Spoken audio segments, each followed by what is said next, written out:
बहुत समय पहले की बात है। किसी गांव में एक सम्राट था। उस सम्राट के पास सब कुछ था। बेशुमार दौलत थी, अच्छी प्रजा थी जो उसका ख्याल रखती थी, उसके आदेशों का पालन किया करती थी, और वह भी अपनी प्रजा का खूब ध्यान रखा करता था। उन्हें कभी किसी चीज की कोई कमी महसूस नहीं होने देता था। कहने को तो उस सम्राट के पास सब कुछ था, किसी चीज की कोई कमी नहीं थी, लेकिन उसका मन कभी किसी एक काम पर नहीं टिक पाता था। वह जब भी किसी भी चीज को करने का प्रयास करता तो उसका ध्यान कहीं भटक जाता। इस चीज को लेकर वह बहुत चिंतित रहता था।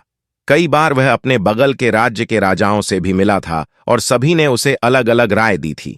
सभी ने उसे अलग अलग तरीके बताए थे।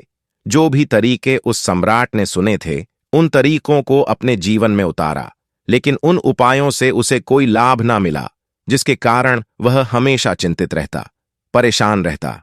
कई बार तो रातों को उसे नींद भी नहीं आती और वह केवल करवटें बदलता रहता।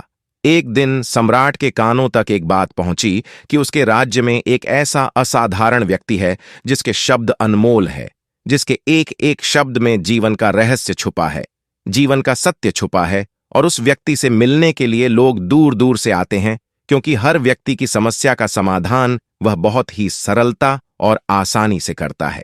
ये बात सुनकर सम्राट बहुत प्रसन्न हुआ। उसे लगा कि अब उसके सवालों का जवाब उसे मिल जाएगा। इतनी तारीफ सुनकर सम्राट ने यह तय किया कि वह तुरंत ही जाकर उस व्यक्ति से मिलेंगे और उसे यह भी पता चल जाएगा कि जो लोग उनकी इतनी तारीफ कर रहे हैं, क्या वह सच है या नहीं। अगले दिन सुबह सुबह वह सम्राट उस व्यक्ति से मिलने के लिए निकल गया। रास्ता कुछ ज्यादा ही लंबा था, जिस कारण सम्राट ने बीच रास्ते में आराम किया।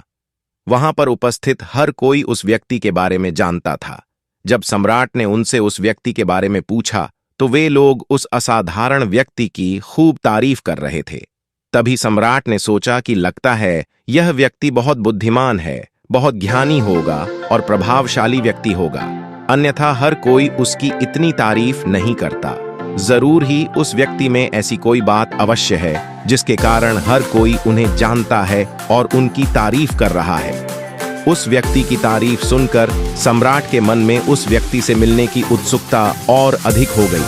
अब वह सम्राट जल्द से जल्द उस व्यक्ति से मिलना चाहता था, जिसके कारण वह आगे का सफर तय करना शुरू कर देता है। जैसे तैसे वह सम्राट उस व्यक्ति के आश्रम पहुंचा, पर आश्रम में उसे कोई नजर नहीं आया। आश्रम के पीछे एक छोटा सा बगीचा था। जब सम्राट वहां पहुंचा तो उसने देखा कि एक माली बगीचे में काम कर रहा था। उसका पूरा शरीर मिट्टी से लटपट, पैरों में कोई चप्पल नहीं थी। इसको देखकर सम्राट ने माली से कहा, सुनिए महोदय, इस आश्रम के मालिक कहाँ हैं? मैं उनसे मिलने आया। इस पर वह माली जवाब देते हुए कहता है, श्रीमान, आप अंदर बैठिए, मैं उन्हें बुलाता हूं, वह जल्द ही आपसे मिलेंगे। माली की यह बात सुनकर सम्राट अंदर कुटिया में जाकर बैठ गया और उस असाधारण व्यक्ति के आने का इंतजार करने लगा। कुछ देर प्रतीक्षा करने के बाद जब असाधारण व्यक्ति उस सम्राट के सामने पहुंचा, उसने देखा कि यह तो वही व्यक्ति है जो बगीचे में काम कर रहा था। सम्राट ने उन्हें नमस्कार किया और बहुत हैरानी से कहा, अरे आप तो वही माली है जो बाहर बगीचे में काम कर रहे थे, लेकिन अब की बार तो माली एक बौद्ध भिक्षु के रूप में आया था। तभी बौद्ध भिक्षु सम्राट से कहते हैं, सम्राट, मेरा मजाक माफ कीजिए, मैं बगीचे में छोटा सा काम कर रहा था। मैं ही यहां का माली हूं और मैं ही वह असाधारण व्यक्ति हूं जिससे आप यहां इतनी दूर मिलने आए। कृपया करके अपने आने का कारण बताएं। इस पर सम्राट उन बौद्ध भिक्षु से कहता है, हे महाराज, मैंने सुना है कि आप जैसा व्यक्ति इस पूरे राज्य में नहीं है। मैंने आपकी तारीफ सुनी है। मैंने आपके बारे में कई सारी अच्छी बातें सुनी हैं। मैंने यह भी सुना है कि आपके पास जो भी अपनी समस्या लेकर आता है, उसकी समस्या का समाधान आप अवश्य करते हैं। इसी कारणवश मैं आज आपसे यहां पर मिलने आया हूं और मैं आपसे उपदेश सुनना चाहता हूं, लेकिन मेरे मन में एक शंका है। इस पर बौद्ध भिक्षु सम्राट से कहते हैं कैसी शंका। इस पर सम्राट कहता है, मैंने बहुत से विद्वानों को देखा है, बहुत से ज्ञानियों को देखा है। वे जब भी चलते हैं तो उनके पास तरह तरह की ज्ञान की किताबें होती हैं। उनके पास ऐसा कोई ना कोई संकेत जरूर नजर आता है जिससे यह पता चल सकता है कि वे लोग ज्ञानी हैं। लेकिन आपके पास तो ना कोई ज्ञान की किताबें हैं और ना ही कोई ऐसी कला के संकेत आप में नजर आ रहे हैं, लेकिन उसके बावजूद आप बहुत शांत नजर आ रहे हैं। क्या आप मुझे इसका रहस्य बता सकते हैं? इस पर बौद्ध भिक्षु मुस्कुराने लगे और सम्राट से कहते हैं, मेरा ज्ञान तो इस संस्कार में प्रकृति के रूप में हर जगह है। मैं अपना ज्ञान जीवन की सरल और साधारण वस्तुओं से ही लेता हूं। पर महाराज, आप यहां किस समस्या को लेकर परेशान हैं? कृपया आप मुझे आपके यहां आने का कारण समझाएं। इस पर सम्राट कहते हैं, गुरुवर, मेरे यहां आने का कारण यह है कि मैं किसी भी काम को लेकर लंबे समय तक उसी कार्य पर अपना ध्यान नहीं लगा पाता। मैं कुछ ही देर में उस कार्य से भटक जाता हूं। कृपया कर मुझे अपने इस समस्या का समाधान बताएं। मैं इस बात से काफी चिंतित हूं। बौद्ध भिक्षु ने सम्राट की चिंता को समझकर कहा, महाराज, आपकी समस्या मुझे समझ आ गई है। आप जिस कार्य पर ध्यान नहीं लगा पा रहे, उसके लिए मैं आपको एक उपाय बता सकता हूं, लेकिन आज आपको देर हो चुकी है। आप मुझे कल सुबह मिलिए। कल सुबह का समय ठीक रहेगा। कल सुबह जब आप मुझसे मिलेंगे तो मैं आपके सभी सवालों का जवाब आपको दे दूंगा। यह कहकर बौद्ध भिक्षु वापस अपने बगीचे में लौट गए और वह सम्राट भी वापस अपने महल लौट गया। लेकिन सम्राट को रात भर नींद नहीं आए। वह बस यही सोच में लगा था कि आखिर बौद्ध भिक्षु मुझे क्या बताने वाले हैं। वह तो मुझे एक साधारण से माली नजर आ रहे हैं, लेकिन जिस तरह से उनका मन शांत था, जिस तरह से वह शांत नजर आ रहे थे, यह बहुत बत आश्चर्य करने वाली बात है। रात भर सम्राट इन्हीं ख्यालों में खोया रहा। अगले दिन सुबह सूरज निकलने से ठीक पहले सम्राट उस आश्रम पर वापस पहुंचा। वहां पर बौद्ध भिक्षु पहले से ही उपस्थित थे। जैसे ही सम्राट वहां पहुंचा, उन बौद्ध भिक्षु ने एक पानी का छोटा सा जग उस सम्राट के हाथ में थमा हुए कहते हैं, इसे लीजिए और पौधों पर धीरे धीरे पानी डालिए। और ऐसा करते करते यह आपके सामने पूरे 15 पौधे हैं। इन सभी पर आपको इसी प्रकार पानी डालते चले जाना है। लेकिन जब आप इस क्रिया को कर रहे होंगे तो उस वक्त मेरी एक बात का अवश्य ध्यान रखिएगा कि आपको इस दौरान कुछ और नहीं करना है, ना कुछ सोचना है और ना ही कहीं आपका ध्यान भटकना चाहिए। आप जब इन पौधों को पानी दे रहे होंगे तो आपका पूरा ध्यान केवल इन पौधों पर ही होना चाहिए। यदि इस बीच आपके मन में कोई विचार आए तो वहीं पर रुक जाइएगा और फिर दोबारा से पहले पौधे से पानी डालना शुरू कीजिएगा। और जब आप मेरी बात मानकर ठीक इसी प्रकार इन सभी 15 पौधों को पानी दे देंगे, तब आप मेरे पास आइएगा और मैं आपके सभी सवालों का जवाब आपको दे दूंगा। उस सम्राट ने आज तक ऐसा कोई काम नहीं किया था और सम्राट को यह काम बहुत छोटा सा लग रहा था। सम्राट पहली बार ऐसा कोई काम करने जा रहा था। उस पानी के जग से पहले पौधे पर बहुत ही ध्यानपूर्वक पानी दिया और फिर दूसरे पौधे की ओर आगे गया। दूसरे पौधे पर भी उसने ध्यानपूर्वक पानी दिया। फिर उसने तीसरे पौधे पर पानी देना शुरू किया ही था कि उसके मन में तरह तरह के विचार उत्पन्न होने लगे। उसे अपने महल का बगीचा याद आने लगा, जहां पर तरह तरह के फूल थे, तरह तरह के पौधे लगे हुए थे। तभी अचानक उस सम्राट को उन बौद्ध भिक्षु की बात याद आ गई। यदि मन में कोई भी विचार उत्पन्न हो तो उसे फिर से पहले पौधे से पानी देना शुरू करना होगा। तुरंत ही पहले पौधे के पास वापस पहुंचा और उसने फिर से पहले पौधे को पानी दिया। दूसरे पौधे को उसने फिर से ध्यानपूर्वक पानी दिया। जैसे ही वह तीसरे पौधे पर पहुंचा, उसके मन में फिर से कई तरह के विचार उत्पन्न होने। अब की बार यह सोच रहा था, पता नहीं मेरे बिना मेरे साम्राज्य में क्या हो रहा होगा। और अब की बार सम्राट को बहुत क्रोध आने लगा। उसने सोचा कि आखिर में यह छोटा सा कार्य क्यों नहीं कर पा रहा हूं। वह तुरंत ही फिर से पहले पौधे के पास पहुंचा। उसने अब की बार बहुत ध्यानपूर्वक पहले पौधे को पानी दिया, दूसरे पौधे को भी ध्यानपूर्वक पानी दिया। ऐसे करते करते अब की बार सम्राट करीबन 5 पौधों में बहुत ही ध्यान पानी दे चुका था।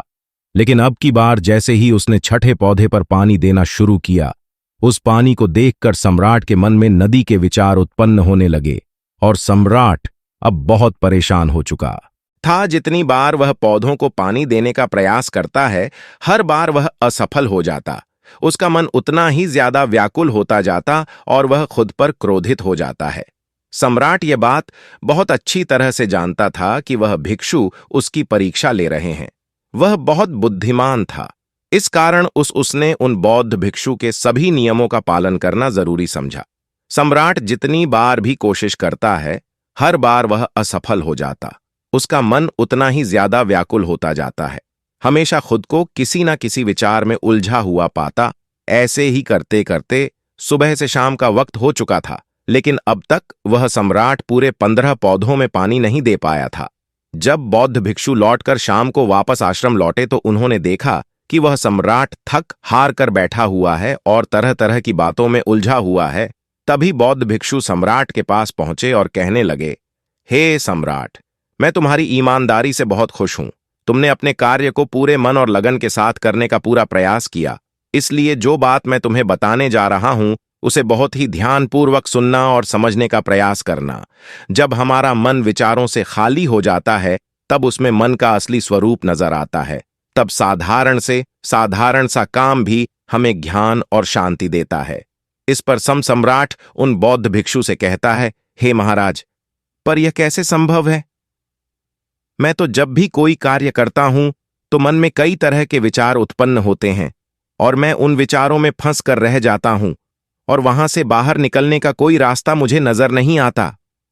तभी बौद्ध भिक्षु मुस्कुराने लगे और सम्राट से कहते हैं, हे सम्राट, तुम पौधों में पानी नहीं डाल रहे थे, तुम तो जल्दी जल्दी अपने इस कार्य को बस खत्म करना चाहते थे।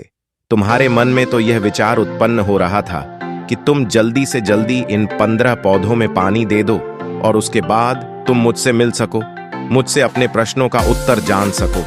किसी कारणवश यह कार्य तुम्हें बोझ सा प्रतीत हो रहा था, मानो मैंने तुम्हारे कंधों पर एक बोझ रख दिया हो, और यही कारण है कि तुम अपने आप को इस पल में रोक नहीं पाए। जब हमारे सामने रखा हुआ कार्य बोझ लगता है तो हम उसे बस जैसे तैसे खत्म करना चाहते हैं और उस काम को करते समय हम अपना पूरा ध्यान उस कार्य पर नहीं दे पाते। किंतु अगर तुम इस पल के महत्व को समझ पाते, इसके महत्व को महत्व दे पाते और केवल पौधों और पानी पर ध्यान देते, तो तुम्हें कोई भी विचार परेशान नहीं कर पाते। इस पर सम्राट कहता है, हे महाराज, मुझे आपकी यह बात समझ में आ रही है कि मैं जल्दी जल्दी इस कार्य को खत्म करके आपसे मिलना चाहता था, जिस कारण मेरा मन इस कार्य में पूरी तरह से नहीं लग सका। लेकिन यह एक पल है जो हम जी रहे हैं, उस पल में रहना बहुत कठिन है। क्या मुझे इसके लिए कोई तपस्या या तप करना होगा? इस पर बौद्ध भिक्षु एक बार फिर मुस्कुराने लगे और सम्राट से कहते हैं, जिस शांत मन की तलाश तुम कर रहे हो, वह शांत मन तो पहले से ही मौजूद है, वह तो पहले से ही तुम्हारे भीतर है। इसके लिए तुम्हें कहीं भी जाने की कोई आवश्यकता नहीं है और ना ही तुम्हें कहीं शांत जगह जाने की आवश्यकता है। इसके लिए कुछ जरूरी है तो वह है अपनी सांसों पर ध्यान देना। इसलिए अपनी सांसों पर ध्यान देना सीखो। हम किस तरह से सांसें ले रहे हैं और किस तरह से त्याग रहे हैं, इस बात को देखने और समझने का प्रयास करें। तब तुम्हें यह समझ में आ जाएगा कि तुम्हारा शांत मन तो तुम्हारी सांसों के साथ ही बना हुआ है।